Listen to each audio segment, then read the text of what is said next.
So I'll probably be down at Heartside, the gallery, most of the day.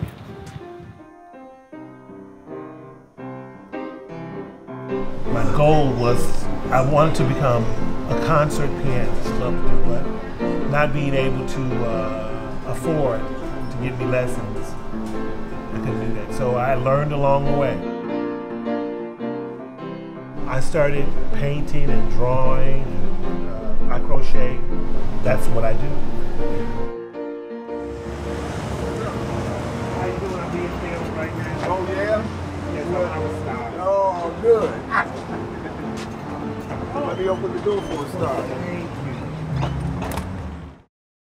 The studio has been around, this is our 20th anniversary this year, and the gallery itself just about 10 years. We try to be just sort of like operate as a family, so we might help to gather supplies, or if direction is needed on a piece of artwork, or help with like a life skill or anything like that, like we can step in when needed. About maybe 9 inches, like this. Okay. And then maybe... You told me that. She got picture stuff in it. Oh, Okay. Yeah.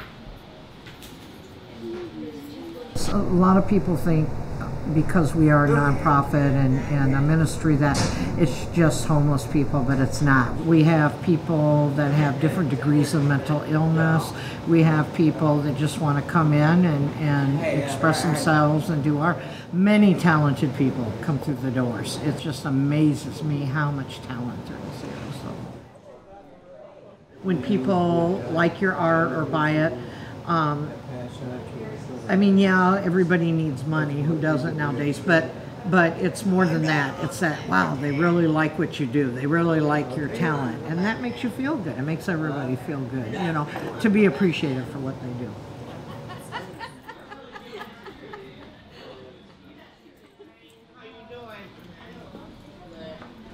It's hard because being poor, but sometimes I don't feel that way.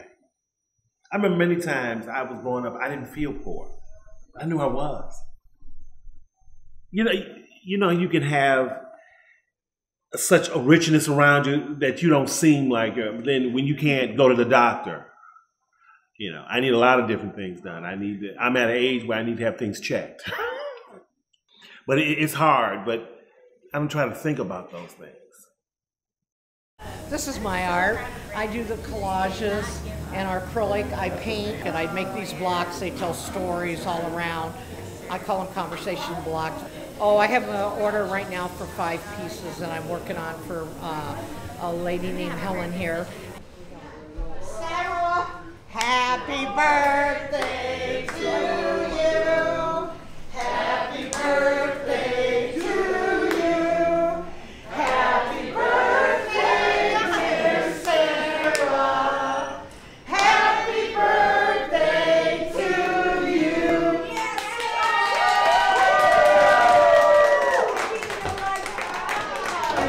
Don't get no other job. I told her to pick out anything she wants to pick. Yeah, I know, I saw it. I love Sarah Scott. She's my friend. She's my sister. She's my buddy. I know. I like that. Do you want a red rose or an orange rose? I don't give a shit, I'll eat whatever. Well, Thank you. her language never changes either. I'm gonna take this one, Catalina. Thank you so much. Yeah. Oh, you're welcome. I love you. So sweet. So much. Happy birthday to you. I'm ready when the mama burns. I know. And happy birthday to you too. Yeah, we must go. Oh, we got the boogie still going. Come on, come on. That's like something I can dance. Oh Lord. Lord. Over here we have Fuzzy Jane.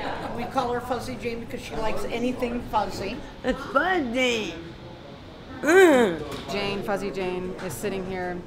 She's just gotten back from having hip surgery, and this guy busts open the door and he walks over to the cookie table and he grabs 2 packages of cookies and busts out the door. And he's huge, so we were just sort of like, yeah, take the cookies.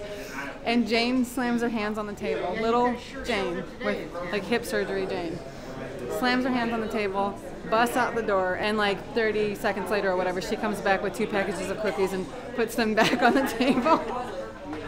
Super awesome. And she is. She's a complete badass, yeah. Yeah. Willie Jones. So you have a zombie apocalypse. Who does the cars, just passed away recently, approximately 2 weeks ago, and this is really a good likeness of him. People signed it at the memorial. Willie Jones is really incredible. He had a certain dedication to, was one of our most prolific artists. And so he, here at the studio or at home, would just draw hot rod cars, just because he was really passionate about cars. We asked him and he just said, I've always loved them. I've either collected cars or just been a fan of them.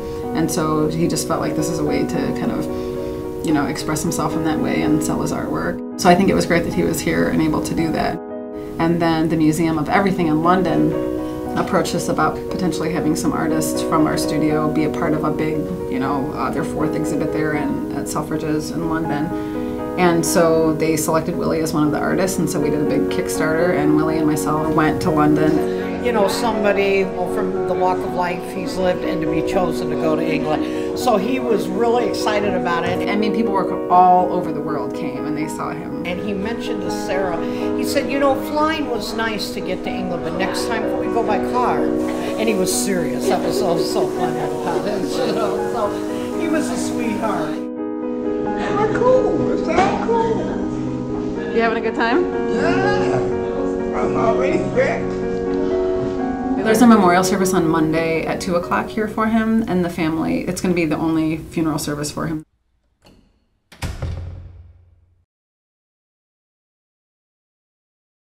And when you're just living, no, I should say surviving.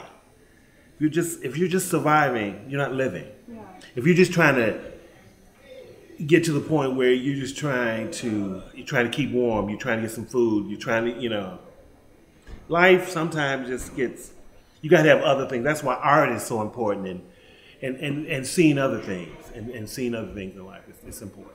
And a lot of people, when they come here, they're shocked, and all of a sudden they love it because the people here are real.